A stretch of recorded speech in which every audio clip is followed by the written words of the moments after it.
Hello students, नमस्कार।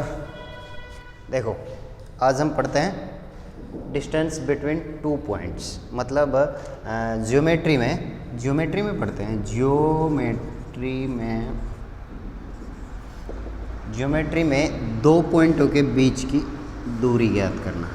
कोई भी हम दो पॉइंट ले लेते हैं, P व Q। इन दोनों के बीच की दूरी कैसे फाइंड आउट की जाती है? तो ठीक, अब देखो, मान लेते हैं पहला पॉइंट है P। इसके निर्देशांक हैं x1, y1। दूसरा पॉइंट है Q और इसके निर्देशांक है Q2 नहीं, x2, y2। तो ये दो पॉइंट है हमारे पास, x1, y1 और x2, y2, जिसके निर्देशांक x1, y2 और x2, y2 है। दोनों पॉइंटों के दो निर्देशांक होते हैं। तो इन दोनों के बीच की दूरी कैसे फाइंड आउट की जाती है? तो इन दोनों बिंदुओं के बीच की दूरी फाइंड आउट करने का डायरेक्ट एक फॉर्मूला है, और वो फॉर्मूला है, मान लो हमारे P और Q के बीच की दूरी ज्ञात करनी है, तो PQ। तो दोनों के बीच की दूरी क्या हो गई? PQ बराबर √x2 माइनस x1, मतलब दूसरे पॉइंट का निर्देशांक x और पहले पॉइंट का निर्देशांक x1 का square plus y2 minus y1 का स्क्वायर। ये इन दोनों बिंदुओं के बीच की दूरी निकालने का फॉर्मूला है। तो अब देखते हैं कि ये फॉर्मूला आया कैसे है, कि ये इसका डेरिवेशन देख लेते हैं कि ये फॉर्मूला का डेरिवेशन कैसे है और ये आया क्यों है। और फिर उसके बाद एक क्वेश्चन करके देख लेते हैं कि इस फॉर्मूले को क्वेश्चन में किस तरह से अप्लाई किया जाता है। तो सबसे पहले देखो,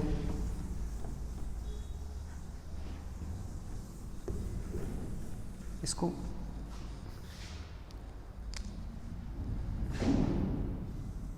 ये y अक्ष है, y अक्ष y डैश, और इसको ये x अक्ष है, ये x डैश और ये x, और इसको ये मूल बिंदु है हमारा O।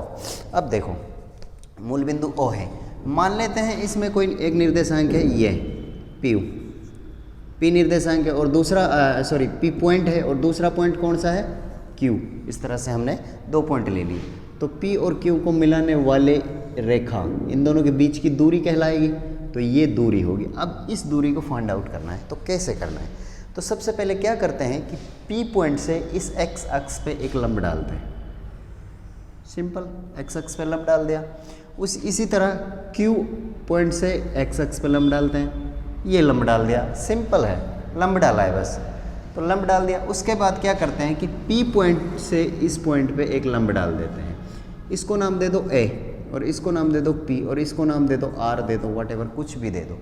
तो A B R P Q, ये एक चित्र सा बन गया है। तो इसमें देखो, ये एक समकोण त्रिभुज है, तो ये जो दूरी है PQ, ये समकोण त्रिभुज में आ रही है।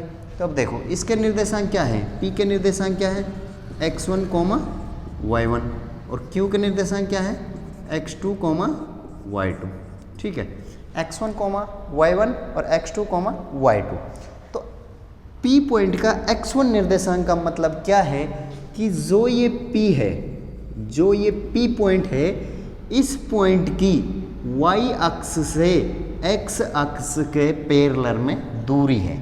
तो इसको यहीं से मेजर कर लेते हैं। तो यहाँ से x अक्ष पर P पॉइंट की दूरी क्या है? ये है। तो इसको नाम क्या दे दिया हमने? x1। यहाँ तक x1 ये हो गया। उसके बाद देखो, ये तो P पॉइंट की x अक्ष के साथ दूरी हो गई x1। अब इसी तरह Q पॉइंट की x अक्ष के साथ दूरी क्या हो जाएगी? x2 हो गई, x1 हो गई, और को थोड़ा बड़ा लिख देता हूँ, x1 और x2, दो pॉइंट हो गए। तो x1 और x2। अब देखो, हमारे पास इतनी दूरी हमें पता है x2, और इतनी दूरी हमें पता है x1। तो ये दूरी वाली, बीच वाली दूरी हम निकाल सकते हैं। तो बीच वाली दूरी क्या हो जाएगी कि इस पूरी दूरी में से, पूरी x2 में से x1 को घटा दो, तो इसके बीच की दूरी आ जाएगी। तो ये आ गया हमारे x2 माइनस x1, और इसकी दोनों के बीच दूरी आ गई PR, जो समकोण त्रिभुज का क्या है? बेस। उसके बाद देखो, अब x1 हो गया, x2 हो गया। अब y1 और y2 निकालना है हमें। y1 क्या है कि P पॉइंट की y अक्ष के समांतर x अक्ष से दूरी, तो इस तरह से हो जाएगी, यहाँ से यहाँ तक की दूरी, तो ये हो जाएगी हमारी y1। इसी तरह से ये हो जाएगी y2। अब देखो ये पूरी लंबाई y2 है और ये इतनी लंबाई क्या है, y1 है, तो ये बीच वाली डिस्टेंस आ जाएगी। तो ये डिस्टेंस क्या आएगी हमारी, ये डिस्टेंस आएगी हमारी, इसको हम लिख देते हैं यहाँ से यहाँ तक y2 माइनस y1। अब देखो हमारे पास एक समकोण त्रिभुज है ये PRQ, इसमें हमें बेस पता है, इसमें हमें लंब पता है, तो हम कर्ण का मान निकाल सकते हैं। बेस पता है, आधार पता है, लंब पता है और कर्ण गिराता है। तो इस समकोण त्रिभुज में पाइथागोरस प्रमेय लगा देंगे। पाइथागोरस प्रमेय से हम इसकी लंबाई ज्ञात कर लेते हैं। ठीक है, तो अब कैसे ज्ञात करेंगे, माना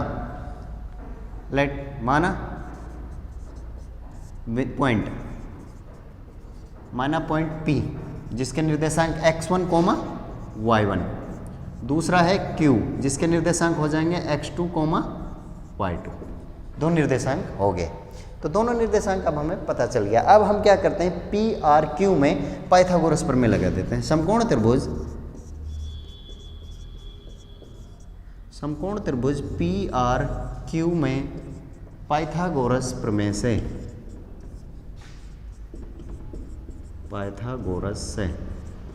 पाइथागोरस एक प्रमेय है जो ओनली समकोण त्रिभुज में लगती है। वो क्या होती है कि कर्ण का स्क्वायर बराबर आधार का स्क्वायर प्लस लंब का स्क्वायर। अब देखो हमारा कर्ण क्या है त्रिभुज में, PQ, तो यहाँ पर आ जाएगा PQ का स्क्वायर बराबर आधार क्या है हमारा, आधार है हमारा PR, तो मतलब PR का स्क्वायर प्लस लंब क्या है हमारा RQ, तो RQ का स्क्वायर।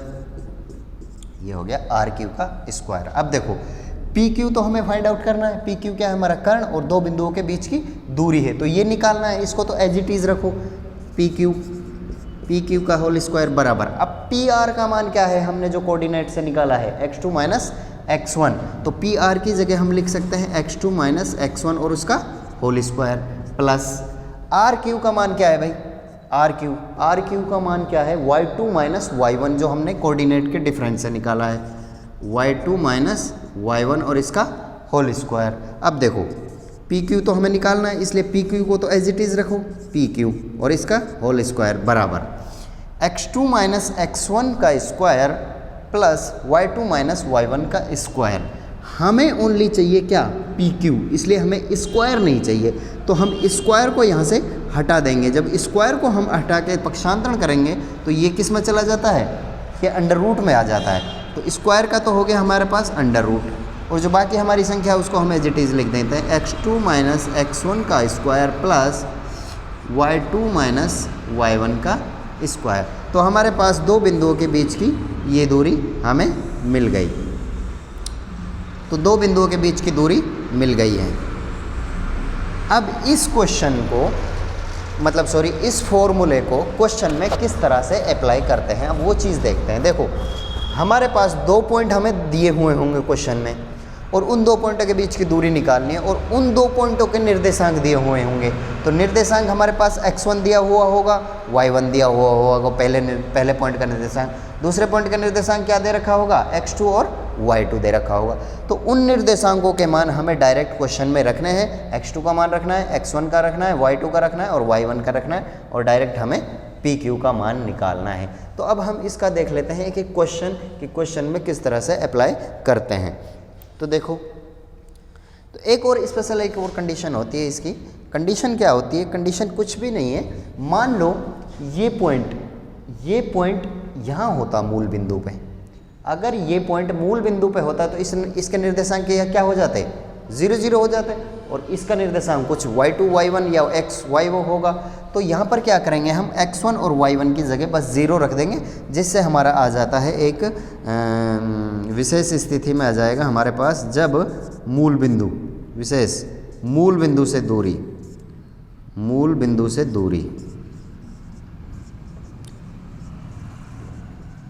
बिंदु से दूरी क्या हो जाएगी कि PQ मान लो, तो ये हो जाती है under root x² plus y square, बस ये हो जाएगा। उसमें क्या होगा कि जो x1 और y1 का मान है ना वो 0 है, इसलिए ये 0 हो जाएंगे और यहाँ क्या बचेगा x2 और यहाँ क्या बचेगा y2।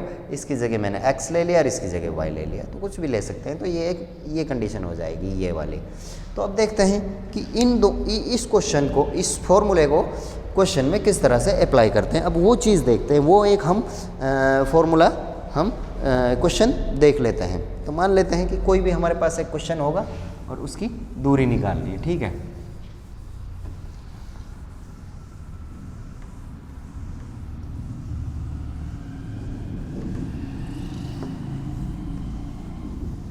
देखो एक क्वेश्चन है, कोई भी एक ले लो कि दो पॉइंटों के बीच की दूरी निकालनी है। हमारे पास दो पॉइंट दे रखे हैं, एक पॉइंट है P, इसके निर्देशांक मान लो 2 और 3 हैं, ठीक है। इसके निर्देशांक 2 और 3 हैं। अब एक हमारे पास दूसरा पॉइंट है Q और इसके निर्देशांक हमारे पास हो जाएंगे 5 और 6। मान लेते हैं कोई भी 5 और 6 हो गए। हमारे पास दो पॉइंट है, पहले वाला पॉइंट है हमारे P और दूसरा वाला पॉइंट है हमारे पास Q।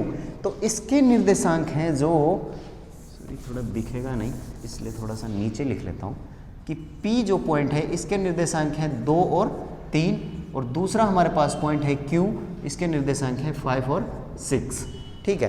तो अभी हमने पढ़ा था कि जो पहला पॉइंट है ना उसके निर्देशांक को किससे लिखा था हमने, x1 और y1, और दूसरा है जो Q, इसके निर्देशांकों को लिखा था हमने x2, y2।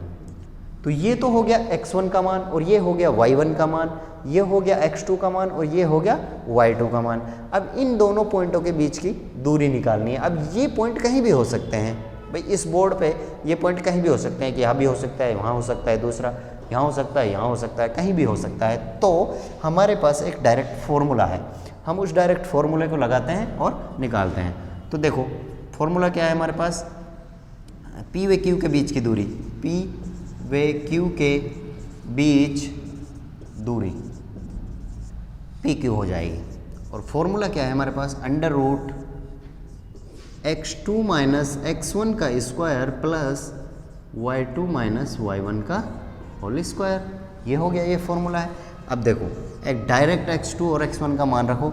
x2 का मान क्या है हमारे पास 5, दूसरे वाले पॉइंट का पहला x2, और x1 क्या है पहले वाले पॉइंट का x कोऑर्डिनेट, तो ये -2 और इसका होल स्क्वायर प्लस y2 का मान क्या है 6 माइनस y1 का मान क्या है 3 और इसका होल स्क्वायर। देखो अंडर रूट। अब क्या करना है, जो ब्रैकेट के अंदर के जो संख्या है वो हमें सोल्व करनी है। जैसे 5 माइनस 2 मतलब 5 में से 2 गए तो क्या बचेंगे 3 और उसका होल स्क्वायर, ये होल स्क्वायर प्लस 6 में से 3 गए तो क्या बचा 3 और इसका होल स्क्वायर। अब देखो, अब इस होल स्क्वायर को हमें सोल्व करना है। 3 का स्क्वायर क्या होता है 9 प्लस 3 का स्क्वायर क्या होता है 9, तो ये हो गया 9। अब देखो, अब 9 और कितना हो जाएगा, ये 18 हो गया। देखो ये हमारा आंसर है, ये आंसर है। मान लो अगर ये आंसर नहीं है फॉर्मूले में, अगर उत्तर आंसर शीट में ये आंसर नहीं दे रखा, तो हम 18 को क्या लिख सकते हैं, अंडर रूट 18 को हम क्या लिख सकते हैं, अंडर रूट 18 को हम 9 गुणा 2 लिख सकते हैं। 9 मल्टीप्लाई 2, 9 दूनी 18, तो इस तरह से लिख सकते हैं। अब देखो क्या करते हैं, 9 का तो ले लेते हैं हम अंडर रूट, अलग अलग लिख लो, मल्टीप्लाई की संख्या को हम अलग अलग लिख सकते हैं, ठीक है। तो 9 का मल्टीप्लाई क्या होता है 3 और 2 का क्या होता है 2, पूरा का पूरा लिख लो, लेकिन इसका मान अलग भी होता है तो इसको हम पूरा लिख लेते हैं, तो ये हमारा आंसर हो जाएगा। तो इस तरह से हमें क्या करना है कि क्वेश्चन में इस फॉर्मूले को अप्लाई करना है। सभी 10th क्लास में 9वीं प्रश्नावली है, उसमें ये फॉर्मूला काम में आता है, 9.1 का सारे में ये फॉर्मूला आएगा। तो इजी है, बिल्कुल सिंपल। तो देखो क्वेश्चन हल करो, सॉल्व करो। अगर कहीं प्रॉब्लम आती है तो फिर देखो, दोबारा देखो, वीडियो को बार बार देखोगे तो अपने आप समझ आता रहेगा। बस थोड़ी सी प्रॉब्लम कहाँ होती है कि हमको इनमें प्रॉब्लम होती है कि x1 कौन सा है, y1 कौन सा है, x2 कौन सा है और y2 कौन सा है। तो सीधा सिंपल है, जो पहला पॉइंट है ना उसका ये x1 होता है, ये y1 होता है, और जो दूसरा पॉइंट है ना उसका ये x2 होता है, ये y2 होता है। बस डायरेक्ट फॉर्मूले में रख दो और मान निकाल लो। तो आई होप समझ आया होगा।